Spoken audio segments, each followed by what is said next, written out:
4 रोटी और खा लो। सेठ रामलाल जी की मुजफ्फरनगर में परचून की दुकान थी। वैसे तो मार्केट के आसपास परचून की और भी कई दुकानें थी, लेकिन रामलाल जी की दुकान पर हमेशा कोई ना कोई ग्राहक खड़ा ही रहता था।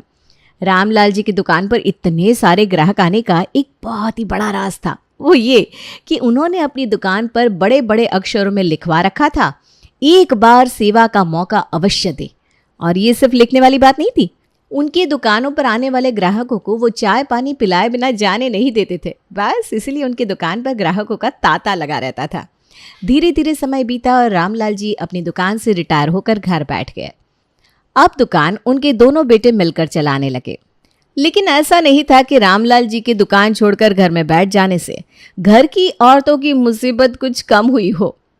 माँ जी, पहले तो बाबूजी थर्मस भर भर के चाय ही मंगवाते थे, लेकिन जब से बाबूजी ने दुकान पर बैठना बंद कर दिया है, अब तो उनके मिलने वाले घर पर ही चले आते हैं। और अब सिर्फ चाय से काम नहीं चलता, बल्कि सबको नाश्ता भी बनाकर खिलाना पड़ता है। हम तो भी बहुत परेशान हो गए सच्ची। शादी के बाद इतने साल इसी उम्मीद में बिताए थे कि आज नहीं तो कल बाबूजी दुकान छोड़कर घर में बैठ जाएंगे और फिर उसके बाद ये दिन भर रसोई में ढाबा चलाने की मुसीबत से छुटकारा मिल जाएगा हमें। लेकिन देखो, बाबूजी तो ये एक बार सेवा का मौका अवश्य देने वाली परंपरा अपने घर भी ले आए। अरे मैं कहती हूँ, क्या जरूरत है इतनी फॉर्मेलिटी करने की? आज के जमाने में इतना कौन सोचता है किसी के बारे में? बहू अपनी सास से बात कर ही रही थी कि इतनी देर में उसे रामलाल जी की आवाज सुनाई देती है। आइए आइए भाई साहब, बहुत दिनों बाद दर्शन हुए आपके। आप तो आजकल हमारे घर का रास्ता ही भूल गए। अरे अरे, ऐसी बात नहीं है भाई साहब, अभी 10 दिन ही तो हुआ है जब बहू के हाथ की खीर खाकर गए थे हम। अरे भाई साहब, एक ही मोहल्ले में रहते हैं और 10 दिन बाद आपको हमारी याद आई है। अच्छा आप बैठिए, गिला शिकवा तो होता रहेगा। मैं ज़रा बहू से कहकर आपके लिए कुछ खाने के लिए मंगवाता हूँ। अरे नहीं नहीं भाई साहब, हम ना अपने घर से खाना खाकर चले थे। देखिए भाई साहब, ये उसूल है हमारे घर का कि हमारे घर जो भी आता है वो बिना खाना खाए नहीं जाता। आप बस 5 मिनट का समय दीजिए, अभी हम बहू से कहकर आपके लिए कुछ अच्छा सा बनवाते हैं। इसके बाद रामलाल जी अपनी बहू शिल्पा को आवाज लगाते हैं। अरे बड़ी बहू, देखो ज़रा हमारे मित्र दिनेश जी आए हैं, चाय नाश्ते का इंतज़ाम तो करना। और हाँ, खाने के समय आए हैं तो भोजन का प्रबंध भी कर ही देना। ससुर की बात सुनकर बहू शिल्पा के चेहरे का रंग उड़ जाता है। देख लिया माँ जी, अभी 5 मिनट पहले ही सबको खाना खिलाकर रसोई साफ की है मैंने, और अब फिर बाबूजी कह रहे हैं दिनेश अंकल के लिए मैं खाना बनाऊं। आप ही बताइए, ये घर है कि ढाबा है? 24 घंटे खाना थोड़ी ना रखा रहता है यहाँ। दोपहर के 2:30 बज रहे हैं, कब मैं बनाऊंगी, कब काम खत्म होगा? और कौन जानता है कि काम खत्म हो ही जाएगा। अभी इन्हें खाना बनाकर काम खत्म करूंगी, पता चला इतनी देर में कोई और आ गया और बाबूजी ने एक बार फिर से ऑर्डर चला दिया, बहू जरा हमारे मित्र के लिए खाना तो लगाओ। मैं बता रही हूँ माँ जी, अगर ऐसा ही चलता रहा ना तो मैं ये घर छोड़कर चली जाऊंगी एक दिन। मैं इतना खाना अगर किसी ढाबे में बनाती ना तो महीने के कम से 30-40 हज़ार तो मिल ही जाते मुझे। घर में एक पैसा मिलता नहीं मुझे, ऊपर से पूरा दिन खाना बनाते बनाते पागल हो जाओ सो अलग। माँ जी, आप तो हम दोनों की परेशानी समझती है ना, आप कुछ क्यों नहीं समझाती बाबूजी को? अरे बेटा, मैं क्या समझाऊं, मेरी तो खुद ही सारी जिंदगी निकल गई खाना बनाते बनाते। तुझे क्या लग रहा है तेरे बाबूजी आज नए नए ऐसे हुए हैं? अरे वो तो सदा से ऐसे हैं। आज तो फिर भी तुम 2 लोग मिलकर काम निपटा लेती हो। मेरे बारे में सोचो, दुकान से ही आवाज़ लगा देते थे, शशि जरा 2 कप चाय तो लाना। आप चाहे जो भी काम करते हो, उनकी आवाज़ सुनकर सारे काम छोड़कर पहले जाकर रसोई में चाय नाश्ता बनाना पड़ता था। तुम्हें क्या लगता है मैंने कभी विरोध नहीं किया होगा? अरे भाई, क्या क्या कर थक गई, सर के बाल सफ़ेद हो गए, लेकिन तुम्हारे बाबूजी में कोई अंतर नहीं आया। देखिए माँ जी, घर आए मेहमानों की खातिरदारी करना अच्छी बात है, हम भी मानते हैं। घर आए अतिथि का आदर सत्कार करना चाहिए। लेकिन आपको ऐसा नहीं लगता कि हमारे यहाँ अतिथि कुछ ज़्यादा ही आते? अब बुरा मत मानिएगा माँ जी, लेकिन मुझे तो ऐसा लगता है कि हमारे यहाँ जो लोग आते हैं ना, वो दरअसल खाना खाने ही आते हैं। अब आप ही सोचिए, एक माचिस या 5 रुपए का बिस्कुट लेने के लिए दुकान जाने की बजाय घर पर आने की क्या ज़रूरत है? जानबूझकर बाबूजी के दोस्त बहाने से घर आते हैं और फिर बाबूजी उन्हें बिना खाए पीने जाने नहीं देते। अरे बेटा, सब पता है मुझे। ये जो 3 नंबर वाले गुप्ता जी है ना, देखा है तुमने, हर दूसरे दिन आकर जम जाते हैं और 2-2 घंटे से पहले हिलने का नाम नहीं लेते। अरे खूब अच्छी तरह जानती हूँ मैं, इनकी दोनों की दोनों बहू एक नंबर की नालायक है। नाश्ता तो किसी को क्या देगी, अपने सास ससुर को चाय तक नहीं पूछती। बस इसलिए हमारे यहाँ अच्छा अच्छा खाने के लिए वो बहाने से चले आते हैं, और तुम्हारे बाबूजी भी लगे रहते हैं खातिरदारी में। देखिए माँ जी, मैं नहीं जानती कि आपने इतने साल बाबूजी के साथ कैसे निभाया, लेकिन अब ज़माना बदल गया है। आजकल आप देख रही है ना, बच्चों के साथ कितनी मेहनत करनी पड़ रही है। उनकी पढ़ाई लिखाई, एक्स्ट्रा क्लासेस, कोचिंग क्लासेस, सब कुछ मैनेज करना पड़ता है। ये हमारी माँओं की तो जिम्मेदारी होती है। ऐसे में बाबूजी हैं कि 1 मिनट का भी चैन नहीं लेने देते। ऐसे कैसे चलेगा, आप ही सोचकर बताइए। देख बेटा, मैं तो थक चुकी हूँ इस बुढ़ऊ से। तुम चाहो तो बात करके देख लो, अगर तुम्हारी बात उनके समझ में आती हो तो। देख छोटी, इस घर में किसी को कोई फ़र्क नहीं पड़ता हमें कितनी असुविधा हो रही है। कहते हैं ना, स्वर्ग को पाने के लिए इंसान को खुद ही मरना पड़ता है। अब अगर हमें इस मुसीबत से छुटकारा चाहिए ना, तो बाबूजी से बात भी हमें ही करनी पड़ेगी। बहुत लिहाज कर लिया हमने, बस अब और नहीं। दोनों बहुएं आपस में सलाह मशवरा करती है और बाबूजी के सामने जाकर खड़ी हो जाती हैं। बाबूजी, आपको याद है ना, 2 दिन पहले जेठ जी के एक दोस्त उनसे एक पेन ड्राइव लेने के लिए घर आए थे। हाँ बेटा, उस रोहित की बात कर रही है ना, जानता हूँ मैं उसे। अरे यहीं अपनी कॉलोनी में ही तो रहता है, बड़ा प्यारा बच्चा है। जी, उसकी ही बात कर रही हूँ।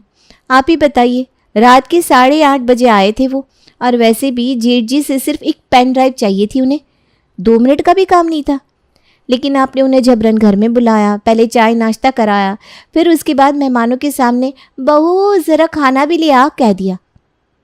अब मेहमानों के सामने हम लोग इनकार तो नहीं कर सकते, लेकिन सच बात तो यह है ना बाबूजी कि आप भी बहुत अच्छी तरह जानते थे कि हम लोग आधे घंटे पहले ही खाना खा चुके थे। ऐसे में अगर मेहमान को खाना खिलाना है तो उसके लिए हमें फिर से खाना चढ़ाना पड़ता। लेकिन आप कभी भी इस बात की परवाह नहीं करते कि आपके बैठे बैठे आवाज़ लगा देने से हम लोगों को कितनी परेशानी होती है। और वैसे भी बाबूजी, माना कि अतिथि का सत्कार करना ज़रूरी होता है, लेकिन अड़ोस पड़ोस में रहने वाले लोग जो दिन में 10 बार मिलते हैं, उन्हें भी ज़बरदस्ती घर में बुलाकर खाना खिलाना, चाय पिलाना, ये तो गलत बात है ना। अच्छा, तो ये बात है। मेरे जानने वालों को 1 कप चाय बनाकर देने में आफत आ रही है दोनों बहुओं को। देख रही हो भाग्यवान, यही सिखा रही हो दोनों बहू को। अरे तुम्हारे हाथ में बहुओं की कमान सौंपी थी ताकि तुम उन्हें घर गृहस्थी सिखाओ, अच्छा बुरा समझाओ। यह समझाया तुमने कि ससुर को 1 कप चाय बनाने के लिए इनकार कर रही है। आप हमें गलत समझ रहे हैं बाबूजी। चाय बनाने के लिए इनकार नहीं किया हमने, लेकिन आप खाली चाय पीते कब है? आपको तो चाय के साथ स्पेशल नाश्ता चाहिए होता है, और शाही खाना भी। ऐसा है ना बाबूजी कि हम दोनों तो अब थक चुके हैं, अब इससे ज़्यादा खाना हमसे नहीं बन पाएगा। आप लोग ऐसा करिए, एक बावर्ची रख लीजिए, फिर उसके बाद आप सड़क चलते लोगों को भी घर में बुलाकर खाना खिलाइए। मुझे इस बात से कोई आपत्ति नहीं होगी। बहू की बात ससुर को नागवार गुजरती है और वो दोनों बहुओं को अपने दोस्तों के लिए खाना बनाने के लिए मना कर देता है। भाग्यवान, सुनती हो, मैंने घर में खाना बनाने के लिए एक बावर्ची रख लिया है। दोनों बहुओं का मुंह देखने की अब जरूरत नहीं है। तुम्हारी बहुओं के कारण क्या मैं दुनिया में उठना बैठना छोड़ दूं? देखिए जी, बहू की बात का गलत मतलब मत निकालिए। अरे इतने सालों से निभा रही है ना वो दोनों भी। परिवार में कभी किसी का आदर सम्मान करने से इनकार नहीं करती, लेकिन उनकी बात भी तो अपनी जगह ठीक है। हर सड़क चलते आदमी को घर में बिठाकर खाना खिलाना ज़रूरी नहीं होता। एक सीमा बना लीजिए ना कि किसको भोजन कराना है, किनको बस चाय पिलाकर चलता कर देना है। और हर आदमी जो घर पर आता है सबको ज़बरदस्ती पकड़कर चाय पिलाना भी मेरी नज़र में ज़रूरी नहीं है। अब जैसे कल ही पड़ोस वाला लड़का सिर्फ एक पेन ड्राइव लेने आया था, चुपचाप उसे दरवाजे से पेन ड्राइव पकड़ा कर भेजा जा सकता था, लेकिन आपने 1 घंटे तक उसको बिठा कर रखा, ऊपर से बहू को किचन में परेशान किया। सो अलग। आपकी तो उम्र हो गई है, लेकिन बच्चों के समय की कीमत तो समझिए। सास ने तो अपनी तरफ से ससुर को समझा दिया था, लेकिन ससुर जी को तो बात समझ में ना आनी थी ना आई। बहू से तो नाराज थी ही, अब वो अपनी पत्नी से भी मुंह फुलाए घूम रहे थे। कुक आने तो लगी थी, लेकिन उसने भी 3 टाइम के अलावा खाना बनाने से साफ इनकार कर दिया। देखिए भाभी, मेरा काम है 3 टाइम खाना बनाकर खिलाना। अब ये कौन सा तरीका हुआ कि यहाँ मैं खाना बनाकर काम समेट भी नहीं पाती और तुरंत बाबूजी कभी चाय, कभी नाश्ता, कभी किसी मेहमान के लिए फिर से खाना बनाने का ऑर्डर चला देते हैं। आप ही मेरे को बताइए ना, ऐसे कैसे चलेगा? मेरे को और घर में भी जाने का रहता है ना। इस तरह से काम करेगी तो पूरा दिन यहीं बैठी रहेगी, तब तो मेरा घर चल चुका। अब बाबूजी को समझा देना, इस रवैये के साथ मैं खाना नहीं बना पाएगी। 2 दिन के अंदर ही काम वाली रेखा काम छोड़कर भाग गई थी। अब एक बार फिर से खाना बनाने की सारी जिम्मेदारी बहुओं के कंधे आ गई थी। माँ जी, बाबूजी को समझाने का एक ही तरीका है मेरे पास। कॉलेज में हमारे टीचर थे ना, वो कहते थे जो बात थ्योरी से समझ में ना आए वो प्रैक्टिकल से समझ में आ जाती है। कहने का मतलब यह है कि हम बाबूजी को बहुत दिनों से समझा रहे हैं, लेकिन मुंह से कही हुई बात उन्हें समझ में ही नहीं आती। उनको अब सामने से करके दिखाना पड़ेगा कि वास्तव में इतने हजारों की भीड़ में हमारे सच्चे हितैषी एक या दो ही होते हैं। बाकी जितने भी लोगों को वो घर में बुला बुला कर रोज चाय नाश्ता करा रहे हैं ना, वो सिर्फ बाबूजी की कमजोरी का फायदा उठाने आते हैं। अब दोनों बहुओं ने एक नया उसूल बना लिया था। घर पर कोई भी मेहमान आता तो वो उसके लिए पकवान बनाने के बजाय साधारण खाना जैसे कि दाल चावल या दलिया खिचड़ी बनाकर खिलाती। मेहमानों के लिए खीर और सेवई बनाने का रिवाज अब घर से खत्म हो चुका था। अरे भाई दिवाकर, आज रामलाल जी के यहाँ चले?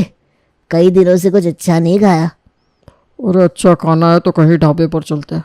रामलाल जी के यहाँ अब वो बात नहीं रही। अरे पिछली 2 बार से उनकी बहू चाय कम पानी उबाल कर दे जाती है और साथ में वही 5 रुपए वाला बिस्किट। अरे भैया, ऐसी चाय पीने की इच्छा किसे होगी भला? और खाने का तो पूछे ही मत भाई साहब। खाना ऐसा कि उससे अच्छा तो मेरी मिसेस बना लेती है। आंखों से कम दिखता है फिर भी। एक बार तो दाल चावल परोस दिया, दूसरी बार खिचड़ी बना ली। बस भाई साहब, मैंने तो उसी दिन कसम खा ली थी कि अब चाहे दुनिया इधर की उधर हो जाए, मैं रामलाल के यहाँ नहीं जाने वाला। अरे तो छोड़िए ना, मारिए गोली चाय नाश्ते को। चलिए मिलकर ही लौट आएंगे, थोड़ी देर बैठेंगे, गप्पे शप्पे होंगे और क्या। अरे देखो, रामलाल के नंबर से ही फ़ोन आ रहा है। लगता है चाय पर बुलाना चाह रहा है। चलो ये भी ठीक है, खुद से चाय पर बुलाएगा तो कम से कम ढंग की चाय तो बनाकर पिलवाएगा। दिवाकर फोन उठाता है तो दूसरी तरफ से रामलाल की बहू फोन पर आती है। अंकल जी, बाबूजी ना आज नहा रहे थे कि अचानक से उनका पाँव फिसल गया और वो बाथरूम में गिर पड़े। पैर में काफ़ी चोट आई है, प्लास्टर करना पड़ा है।